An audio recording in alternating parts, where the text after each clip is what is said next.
Hello friends and students, अस्सलाम वालेकुम। आज की क्लास में आप लोगों का वेलकम है। आज आप लोगों की इंग्लिश की 7वीं क्लास है। इसमें जो आपका चैप्टर है कॉलेजेस, आज इसके बारे में हम लोग पढ़ेंगे। ये बहुत बड़ा चैप्टर नहीं है, लेकिन ये इसको जानना हमें बहुत ही ज़रूरी है, जो कि आपके सिलेबस का हिस्सा भी है। जैसे आप अपने सिलेबस में देखेंगे, छठे नंबर पर है कॉलेजेस, ठीक है। इसके कितने पार्ट हैं, इसकी कितनी किस्में हैं, आपको पता है। एक कॉलेजेस जो होता है ये जुज़े जुमला होता है। अगर आप कोई सेंटेंस लेंगे, उसमें कौन सा मेन क्लॉज है, कौन सा सबऑर्डिनेट है, इसी के तरह कौन सा कोऑर्डिनेट है, इन सब चीज़ों को आज की क्लास में हम लोग समझेंगे। और इससे आपके सवालात भी बनते हैं। एक सेंटेंस दे दिया जाता है, उसमें पूछा जाता है इसमें से कौन सा प्रिंसिपल क्लॉज है और इसमें से कौन सा सबऑर्डिनेट है या कौन सा कोऑर्डिनेट है। इस तरह से आपका पूछा जाता है, ठीक है। तो आज की क्लास के बाद इसका डाउट आपका इंशाल्लाह पूरी तरह क्लियर हो जाएगा। देखिए, अब इधर आपको क्लासें 3 दिन डेली मिलेंगी, क्योंकि आज और कल मेरी छुट्टी है। परसों आप लोगों का इलेक्शन है। देखिए, इलेक्शन में राइट टू वोट आपका फंडामेंटल राइट्स है। ये जो है डेमोक्रेसी यानी जमहूरियत की खूबी है। इसलिए मेरी आप लोगों से रिक्वेस्ट है, गुजारिश है कि जिनके पास वोट देने का हक़ है, आपके तेलंगाना में 13 तारीख को वोट है, सब लोग अपने वोट का इस्तेमाल करें। सब लोग बढ़ चढ़ करके वोट देने में हिस्सा लें, क्योंकि देखिए जमहूरियत की खूबी है। आप 5 साल में अपनी ख्वाहिश से अपनी हुकूमत को बदल सकते हैं, ठीक है, और अपने चॉइस से उनको वोट दे सकते हैं। अब मैं ये नहीं कह सकता आप किसको वोट दें, लेकिन आपको खुद ही अल्लाह ने अक्ल सलीम दे रखा है। आपको जो समझ में आता है आप एकजुट हो कर के वोट ज़रूर दें। तो बस इंशाल्लाह आज कल परसों डेली आपको क्लासें उर्दू की भी इसी के साथ साथ इंग्लिश की भी मिलती रहेंगी। फिर इंशाल्लाह टाइम मिलता है तो मैं सीडीपी भी पढ़ाऊँगा, ठीक है। चलिए, तो आज हम कॉलेजेस देख लेते हैं, जैसा कि आप लोगों का सिलेबस का हिस्सा है। अब टाइम बहुत कम है, आप लोग थोड़ा मेहनत से तैयारी कीजिए। इंशाल्लाह अगर आप इस चैनल के हिस्सा हैं तो आपको अच्छा मटेरियल दिया जाएगा, अच्छी तरह बताने की कोशिश मैं करूँगा। चलिए, निज़ाम अकेडमी 22 करके टेलीग्राम चैनल है, इसकी लिंक डिस्क्रिप्शन बॉक्स में है। जो लोग जुड़े नहीं हैं उस पर क्लिक करके जुड़ जाएँ। इसी के साथ नए हैं तो चैनल का हिस्सा ज़रूर बन जाए, सब्सक्राइब कर लें, फिर लाइक करें, कमेंट, कोई आपका मशवरा है, कोई कुछ आपको कहना है या वीडियो अच्छी लग रही, वो भी आप ज़रूर कमेंट बॉक्स में लिखें। इससे पढ़ाने वाले का मोटिवेशन बढ़ता है। एक फीडबैक ज़रूर देकर जाएं। फिर आपका जो भी ग्रुप है, चाहे आप डिप्लोमा के हों या आप बीएड के स्टूडेंट हों, अपने कॉमन ग्रुप में भेज दें। जो भी उर्दू मीडियम के स्टूडेंट हैं वो भी इससे फ़ायदा उठा सकें। आप हिंदुस्तान में या उससे बाहर कहीं से भी हों, जनरल इंग्लिश के क्वेश्चन हर एक एग्ज़ाम में, चाहे डीएसएसबी हो या बीपीएससी का एग्ज़ाम होने वाला, उसमें भी जनरल इंग्लिश के क्वेश्चन पूछे जाते हैं। ये वीडियो उनके लिए भी बिल्कुल यूज़फुल है, फ़ायदेमंद है, वो भी देख सकते हैं। चलिए, क्लॉजेस, ठीक है। पहले आप सेंटेंस को देखिए, उसके बाद इसकी तारीफ़ खुद ही आप समझ जाएंगे। पहले सेंटेंस में है आई शाउटेड, यानी मैं चिल्लाया। उसके बाद एंड है, एंड का मतलब और। ही रैन अप, मैं चिल्लाया वो भाग गया, यानी 9 2 11 हो गया, ठीक है। दो जुमला है अलग अलग, दोनों को आपस में मिलाया गया किसके ज़रिए, एंड के ज़रिए, जिसको मैंने रेड कर रखा है। मोबाइल पे अगर आप देख रहे हैं तो मोबाइल को ऐसे लेटा के देखिए, यानी लैंडस्केप मोड में आप देखेंगे तो आपको ज़्यादा समझ में आएगा। आगे देखिए, आई कॉल्ड हर, मैंने उसको बुलाया, but she gave no answer, लेकिन उसने कोई जवाब नहीं दिया। तो बट के ज़रिए दो अलग अलग जुमले को हम मिला रहे हैं आपस में, ठीक है। अब देखिए क्या है, इसमें पहला सेंटेंस क्या है, आई शाउटेड, और फिर क्या है, एंड ही रन अवे, ठीक है,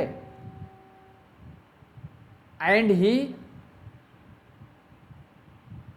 I shouted and he ran away, ठीक है। देखिए रन का सेकंड फॉर्म क्या होता है, रैन, रैन अप, ये रन लिखा है, रन रैन अप, ठीक है, मैंने चिल्लाया वो भाग गया। अब इसमें क्या है, आई शाउटेड, आई क्या है, आपका सब्जेक्ट है, शाउटेड क्या है, आपका वर्ब है, यानी फाइनाइट वर्ब है। देखिए फाइनाइट वर्ब का मतलब होता है ऐसा वर्ब जो अपने फाइल यानी सब्जेक्ट के ताबे होता है और उसके अकॉर्डिंग यानी सब्जेक्ट के अकॉर्डिंग जिसकी सिचुएशन यानी जिस वर्ब की सिचुएशन बदलती रहती है, उसको क्या कहते हैं, फाइनाइट वर्ब, ठीक है। तो वन सब्जेक्ट यानी आई भी एक सब्जेक्ट और ही भी एक सब्जेक्ट, और आगे क्या है, शाउटेड एक वर्ब यानी फाइनाइट वर्ब, और रैन अप ये भी एक फाइनाइट वर्ब, ठीक है। तो ये दो हो गए। दूसरा आप लिखते हैं आई कॉल्ड हर, आई क्या है, सब्जेक्ट है, कॉल्ड क्या है, वर्ब यानी फाइनाइट वर्ब है। दूसरा क्या है, बट है बीच में, उसके बाद दूसरा आपका छोटा सा सेंटेंस है, she gave no answer, she क्या है, सब्जेक्ट है जिसको आप मुब्तदा भी कह सकते हैं उर्दू में, यानी फाइल। आगे क्या है, गेव क्या है, ये आपका वर्ब है यानी फाइनाइट वर्ब जिसको आप फेल कहते हैं। तो यही कहा जा रहा है कि like this I called her, मैंने उसको बुलाया, and she gave no answer, उसने कोई जवाब नहीं दिया। इसमें क्या क्या है, आपका सब्जेक्ट है, एक सब्जेक्ट है एक वर्ब है, आई कॉल्ड हर एक सब्जेक्ट एक वर्ब है, और आगे हर क्या है, ऑब्जेक्ट है। एंड के ज़रिए फिर जो है दूसरे जुमले को दोनों को आपस में मिलाया गया है। आपने दो मिसाल अच्छे से देख ली, आगे देखिए, अभी हम इसको समझते हैं। अब हमें यहाँ से एक तारीफ निकल के आती है, यहाँ से एक डिफिनेशन निकल के आती है। कहीं भी अगर एक सब्जेक्ट है एक वर्ब है, उसको हम क्लॉज कहते हैं। क्या कहते हैं, क्लॉज। क्लॉज का माना अगर आप उर्दू में देखेंगे तो जुज़े जुमला कहलाएगा। क्या, जुज़े जुमला, यानी जुमला का जुज। उसमें क्या हुआ, एक फाइल और एक फेल। तो कहा जा रहा है इन द एबव सेंटेंस, यानी ऊपर वाले जो जुमले हैं जो अभी पीछे गुजर चुके हैं, बोथ क्लॉजेस हैव एडेड, यानी दो अलग अलग क्लास, क्लास का मतलब जुज़े जुमला, उनको ऐड किया गया यानी आपस में मिलाया गया।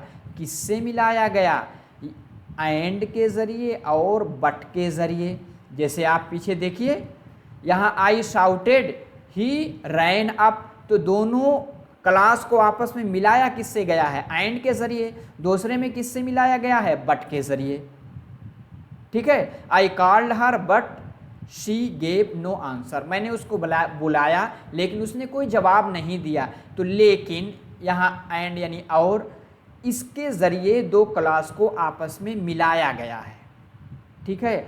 यही तो इस सेंटेंस में कितने क्लास, कोई पूछ ले कितने क्लास, आप क्या कहेंगे, यानी जुज़े जुमला कितने हैं, दो हैं, और दोनों को अलग अलग करके आप बता सकते हैं, एक सब्जेक्ट एक वर्ब, एक सब्जेक्ट एक वर्ब, कम से कम एक सब्जेक्ट एक वर्ब पाया ही जाएगा।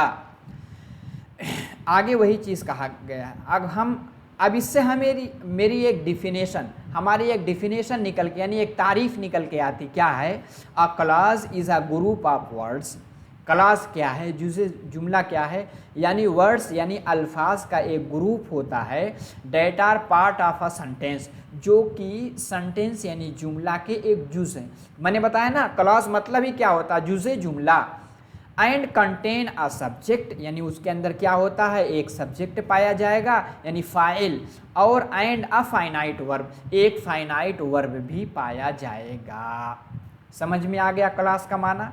अगर समझ में आया तो एक मरतबा लाइक करें, कमेंट बॉक्स में ज़रूर बताएं कि क्लास का माना हमें समझ में आ गया है।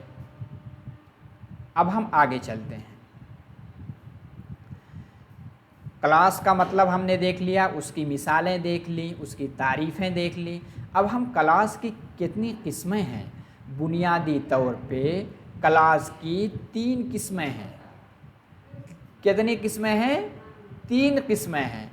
पहला क्या है? Main class. पहला क्या है? Main class. मेन क्लास को हम प्रिंसिपल क्लास भी कहते हैं।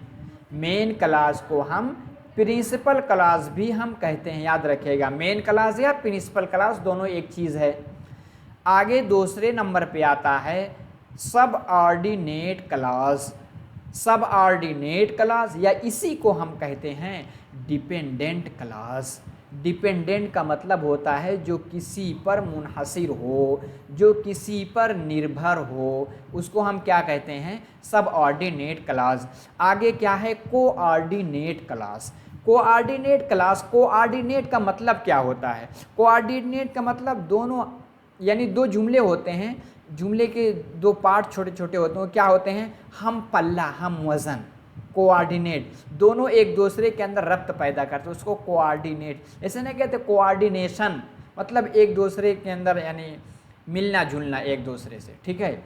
हम पल्ला होना, हम वज़न होना, तो एक है कोऑर्डिनेट क्लास। क्लास की 3 किस्में समझ में आ गई। एक मेन, जिसको प्रिंसिपल आप कहेंगे, या प्रिंसिपल के साथ साथ इंडिपेंडेंट भी कहेंगे। एक का 3 मतलब हुआ। आप मेन भी कह सकते हैं, प्रिंसिपल भी कह सकते हैं, इंडिपेंडेंट भी कह सकते हैं। दूसरे नंबर पे सब ऑर्डिनेट है, इसको हम डिपेंडेंट भी कहेंगे। तीसरे पर है कोऑर्डिनेट क्लास। क्लास की कितनी किस्में? 3 किस्में। समझ में आ गया? आगे चलते हैं। अब मेन क्लास जो हमने अभी पढ़ा है, जिसको हम प्रिंसिपल क्लास भी कहेंगे या इंडिपेंडेंट क्लास, 3 नाम इसके हैं। इसकी मिसाल देखते हैं ताकि हम समझ में आ जाए। फिर कहीं जुमला हमें कंपटीशन में पूछा जाता है, कोई जुमला दिया रहेगा, पूछा जाएगा इसमें से मेन क्लास कौन है, या इसमें से प्रिंसिपल क्लास कौन है, इसमें से इंडिपेंडेंट क्लास कौन है। अब इस क्लास के बाद इंशाल्लाह आप समझ जाएंगे इसमें से कौन मेन है। चलिए, जैसे मिसाल के ज़रिए पहले हम समझते हैं। दिस इज़ द पेन, मतलब यह वही पेन है, यानी कलम है, विच आई लाइक, जिसको मैं पसंद करता हूँ। यहाँ हमें विच पे गौर करना है। किस पे? विच पे, ठीक है। विच को कभी कभी आप सुने होंगे रिलेटिव क्लास, ठीक है, वही है। विच को हमें ध्यान देना है। आगे क्या है? संडे इज़ द डे, यानी संडे यानी इतवार एक ऐसा दिन है, व्हेन, जब, आई एम लीस्ट बिजी, जिसमें मैं बहुत कम बिजी होता हूँ। अक्सर आप देखेंगे, चाहे कोई गवर्नमेंट इदारे में जॉब कर रहा हो या प्राइवेट सेक्टर में, हफ्ते में एक दिन उनको छुट्टी मिलती है, जैसे ख़ास तौर पे संडे को। अब जैसे गवर्नमेंट जॉब में है, जैसे मैं हूँ, मुझे हफ्ते में 2 दिन छुट्टी मिलती है, संडे सैटरडे, ठीक है। तो अगर आप प्राइवेट में हैं तो आपको जो है संडे को तो मिलती ही मिलती है। तो वही जुमला कहा जा रहा है, Sunday is the day, Sunday एक ऐसा दिन है, व्हेन, जब, आई एम लीस्ट बिजी, जिसमें मैं बहुत कम बिजी रहता है, यानी अक्सर फ्री रहता हूँ, ठीक है। तो यहाँ व्हेन को हमें याद रखना है। अब क्या है? दिस इज़ द पेन, पहले जुमले में क्या है? This is the pen. दूसरे जुमले में क्या है? Sunday is the day. ये क्या है? ये आपका मेन क्लास है, यानी प्रिंसिपल क्लास है, यानी इंडिपेंडेंट क्लास है, ठीक है। समझ में आ गया? मेन क्लास को प्रिंसिपल भी कहते हैं, इंडिपेंडेंट क्लास भी कहते हैं। आगे क्या है? अब हम इसी की डिफिनेशन लेंगे। किसकी? प्रिंसिपल क्लास की। क्या है? A class which has a spontaneous meaning. Spontaneous का मतलब होता है जो अपना ज़ाती माना रखता हो, spontaneous meaning, and does not depend on any other class, जो किसी दूसरे, अपने माना बताने में किसी दूसरे क्लास का मुहताज, यानी उस पर मुनहसिर नहीं होता है। इस कॉल्ड आ मेन या प्रिंसिपल क्लास, जिसको हम मेन क्लास कहते हैं और प्रिंसिपल क्लास भी कहते हैं। समझ में आ गया? समझ में आया तो ज़रूर बताएं आप। लाइक करके कमेंट बॉक्स में कि प्रिंसिपल क्लास समझ में आ गया। कहीं प्रिंसिपल पूछ ले, कहीं इंडिपेंडेंट पूछ ले, कहीं मेन पूछ ले, अब गलती मत कीजिएगा, ठीक है। यानी जो अपने माना बताने में खुद इंडिपेंडेंट होता है, किसी का मुहताज, किसी पर जो है मुनहसिर नहीं होता, जिसको हिंदी में कहिए किसी पर निर्भर नहीं होता, ठीक है, उसको हम क्या कहेंगे, मेन क्लास कहेंगे। अब हम आगे मिसाल लेते हैं सब ऑर्डिनेट क्लास। उसकी मिसाल पहले लीजिए। आई डू इट, मैं इसको करता हूँ, बिकॉज क्योंकि, आई लाइक इट, मैं इसको पसंद करता हूँ। सिंपल प्रेजेंट इंडेफिनिट टेंस है, ठीक है। आगे क्या है, दूसरा जुमला लीजिए। आई होप्ड, यानी मुझे आशा है, यानी मुझे उम्मीद है, डैट की ही वाज ट्रू, कि वो सच था, ठीक है। आगे क्या है, डोंट टॉक, यानी बात मत करो, वाइल, यानी इस दौरान की, शी इज़ सिंगिंग, कि वो गा रही है, क्योंकि कोई गा रही है उसके गाने में डिस्टर्ब होगा, इसलिए डोंट टॉक, यानी डू नॉट टॉक, यानी बात मत करो। लेकिन वाइल, वाइल के बाद एक आपका एक और क्लास है, ठीक है। अब आगे क्या है, ही मस्ट स्टे, उसे ज़रूर ठहरना चाहिए, कहाँ, वेयर, जहाँ, ही इज़, जहाँ वो है, यानी जहाँ वो है वहीं उसको ठहरे रहना चाहिए, कहना ये चाह रहे हैं, ठीक है। तो इसमें हम वेयर देखेंगे, इसमें वाइल देखेंगे, इसमें डैट देखेंगे, इसमें बिकॉज देखेंगे। अब क्या है, हमें एक डिफिनेशन समझ में आई, a clause which relies on the main clause और other clause for the fulfilment of meaning, जो अपना माना बताने में किसी प्रिंसिपल क्लॉज पर मुनहसिर हो, उसको हम सब ऑर्डिनेट या डिपेंडेंट क्लॉज कहेंगे। तारीफ समझ में आ गई है? अब यहाँ इस जुमले में आप देखिए, आई डू इट, मैं इसको करता हूँ, बिकॉज आई लाइक इट। ये बिकॉज के बाद ए लाइक इट, ये क्या है, यही आपका सब ऑर्डिनेट क्लॉज हुआ। इसमें डैट के बाद वाज ट्रू, ये क्या है, ये आपका सब ऑर्डिनेट क्लॉज बना। आगे क्या है, वाइल शी इज सिंगिंग, ये शी इज सिंगिंग क्या है, ये आपका सब ऑर्डिनेट क्लॉज बना। वेयर ही इज, ये क्या है, ये आपका सब ऑर्डिनेट क्लॉज है। अच्छा, अब बिकॉज से पहले, डैट से पहले, वाइल से पहले, वेयर से पहले, ये क्या है, ये आपका प्रिंसिपल क्लॉज है। अब because I like it, I like it अपना पूरा माना बताने में किस पर मुनहसिर करता है, मेन क्लॉज यानी आई डू इट पर। तो क्योंकि ये बाद वाला यानी बिकॉज के बाद वाला ये मुनहसिर करता है, यानी डिपेंडेंट है पहले वाले क्लास पर, तो पहला वाला क्लास क्या हुआ, ये मेन क्लास हुआ, यानी प्रिंसिपल क्लास हुआ। इसी के साथ डैट के बाद वाज ट्रू, जो एक क्लास है, ये क्या है, सब ऑर्डिनेट, क्योंकि अपना माना बताने में किस पर मुनहसिर करता है, किस पर निर्भर होता है, किस पर डिपेंड होता है, अपने पहले वाले यानी मेन क्लास पे। वो क्या है, आई होप्ड। इसी तरह वाइल है, यानी शी इज़ सिंगिंग, ठीक है, एक इस पर मुनहसिर करता है डोंट टॉक पे। डोंट टॉक क्या है, प्रिंसिपल क्लॉज है।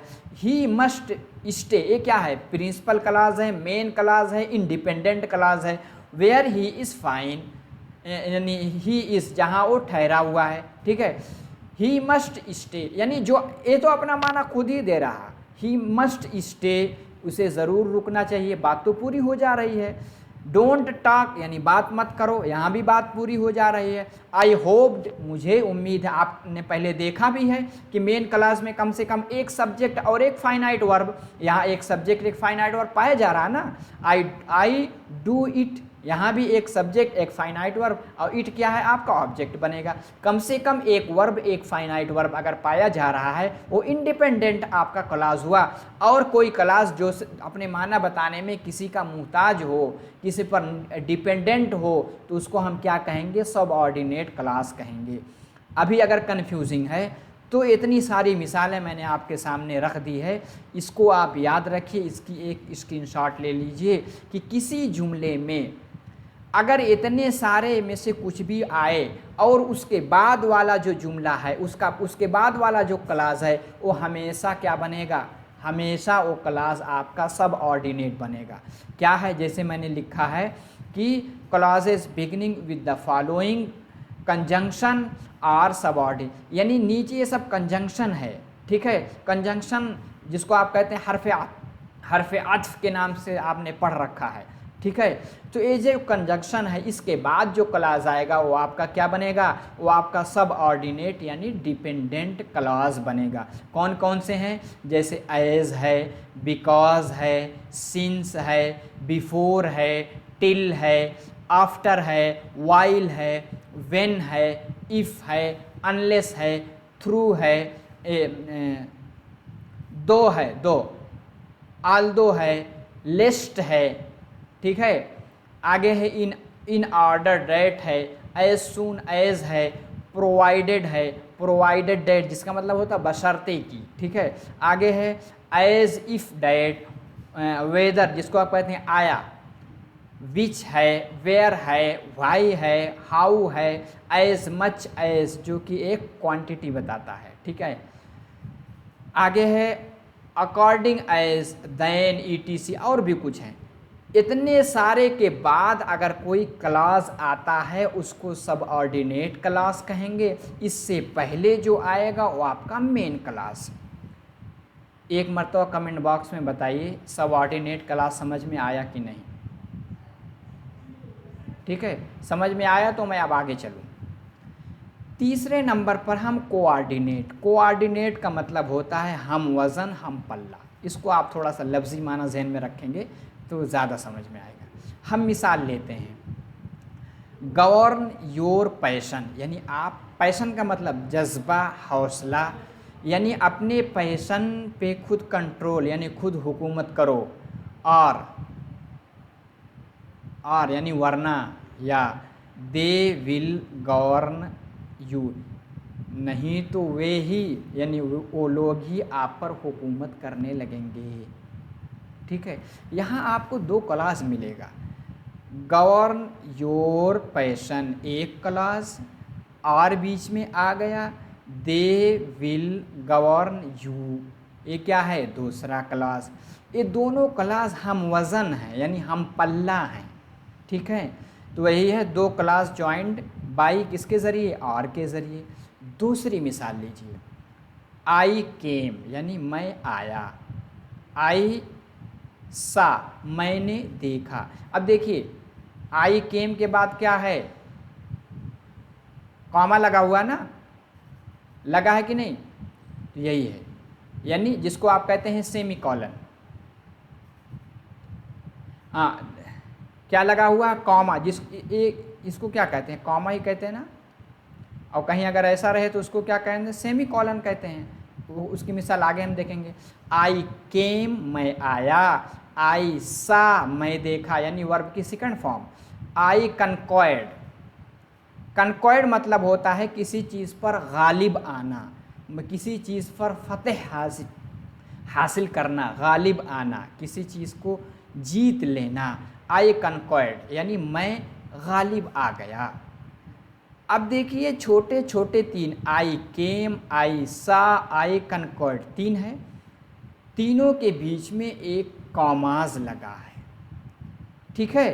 तो इसमें क्या कितने क्लास है, तीन क्लास है, तीनों क्लास आपस में जोड़े गए किससे, कॉमाज के ज़रिए। आगे क्या है, टू अर इर, टू इर क्या है, एक वर्ब है, इर मतलब गलती करना, इसी से एरर बना है, ठीक है। टू इर इज़ ह्यूमन यानी गलती करना ह्यूमन की। आपको पता है इंसान है तो गलती करेगा, अगर गलती नहीं करता तब तो फरिश्ता हो जाएगा। तो अगर कोई इंसान गलती करता है तो ये नेचुरल चीज़ है। टू एर इज़ ह्यूमन यानी गलती करना नेचर में है। इसलिए आप ट्रायल एंड एरर की आपने थ्योरी भी पढ़ा है उसमें, साइकोलॉजी में। टू फॉरगिव यानी माफ़ करना। आगे क्या है, आगे ये क्या है, सेमी कॉलन दिया है, देखिए यहाँ भी सेमी कॉलन। आगे बात है डिवाइन। डिवाइन मतलब पेशीन गोई करना, जिसको हिंदी में कहते हैं भविष्यवाणी करना। यानी किसी के, जैसे हम इलेक्शन होने वाला 13 तारीख को, हम बता दें कि पहले से बता दें कि सिकंदराबाद से कौन जीतेगा, वारंगल से कौन जीतेगा, हैदराबाद से ओवैसी साहब जीत रहे हैं कि नहीं जीत रहे हैं, पहले से आप बता दे रहे हैं, उसको क्या कहेंगे, डिवाइन। डिवाइन का मतलब क्या है, आप पेशिन गोई कर दें। अब ये है the clauses which are of the same rank or order, यानी जो क्लॉज होते हैं उनकी जो रैंक है, इनका जो वज़न है, उनका जो ऑर्डर है सेम हो। यानी मैंने पहले बताया कोऑर्डिनेट का मतलब क्या होता है, हम वज़न होना, हम पल्ला होना। जैसे आप देखेंगे गवर्न योर पैशन, इसका भी सेंटेंस का एक वज़न है, रैंक है। इसी की तरह दे विल गवर्न यू, इसकी भी एक रैंक, दोनों का ऑर्डर सेम है ना। इसी तरह देखेंगे आई came, I saw, I conquered, सबकी रैंक सेम है। To err is human, to forgive divine, सबकी रैंक सेम है। अब यहाँ से हमें एक डिफिनेशन मिल गई कोऑर्डिनेट क्लॉज की, the clauses which are the same rank और ऑर्डर, यानी इक्वल इम्पोर्टेंस, सबका आपस में बराबर की इम्पोर्टेंस हो, आर कॉल्ड कोऑर्डिनेट क्लॉजेस, जिसको हम क्या कहते हैं, कोऑर्डिनेट क्लॉज कहते हैं। क्या कहते हैं, कोऑर्डिनेट क्लॉज। कोऑर्डिनेट क्लॉज समझ में आ गया, ज़रूर बताएं।